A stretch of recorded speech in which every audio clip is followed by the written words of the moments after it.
சச்சின் வந்து பாத்தீங்கன்னா ஃபிளாப் ஆன படம். மனுஷன் கரெக்டா சொன்னாரு. ஒரு ஃபிளாப் ஆன படத்தை கொண்டு வந்து ரிலீஸ் பண்ண வேண்டிய அவசியம் என்ன? குட் பேட் அக்லி மூவி வசூல் ரீதியாக ஒரு சாதனை படிச்சிட்டு இருக்கு. அதை ஸ்டாப் பண்ணுற வகையில் ஒரு ஃப்ளாப்பான சச்சின் மூவியை வந்து ரிலீஸ் பண்ணால் அதெல்லாம் வேலைக்கு ஆகும். விஜய் செய்கிறாரு, உத்தரவு போட்டு ஒவ்வொருத்தரும் 200 டிக்கெட் வாங்கணும். இவர் சொல்கிறபடி பார்த்தா சச்சின் மூவி டிக்கெட்டை மன்றட்ட ஆளுங்க ஒருத்தரும் 200 பேருக்கு வந்து விற்கணும் அப்படின்ற மாதிரி தளபதி விஜய் சொன்ன மாதிரி இவர் சொல்கிறாரு. மேபி அது பேக்ரவுண்டில் நடந்துச்சா என்ன அப்படின்னு சொல்லி தெரியல.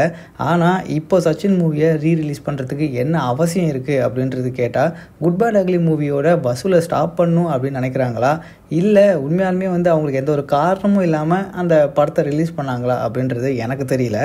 இன்னொரு பக்கம் ஒரு கூட்டமே சொல்லுது தளபதி விஜயோட தனிப்பட்ட சதி தான் இது அப்படின்றத ஒரு கூட்டமே வந்து சோஷியல் மீடியாவில் ட்ரால் பண்ணிகிட்ருக்காங்க. தளபதியோட ஜனநாயகன் மூவி ரிலீஸ் அப்போது நம்ம தலையோட பில்லா பார்ட் 1 ரிலீஸ் பண்ணாலே போதும், அங்கே ஜனநாயகன் படத்தோட வசூல் காலி அப்படின்னு நான் அடித்து சொல்லுவேன். ஸோ சச்சின் மூவி ரிலீஸ் பண்ணது சரியாக தப்பா, அது மட்டும் இல்லாமல் ஜனநாயகன் படம் வரப்போ நம்ம தலையோட படம் ரிலீஸ் ஆனால் எப்படி இருக்கும்னு நினைக்கிறீங்கன்றதையும் கமெண்டில் போட்டிருக்கேன்.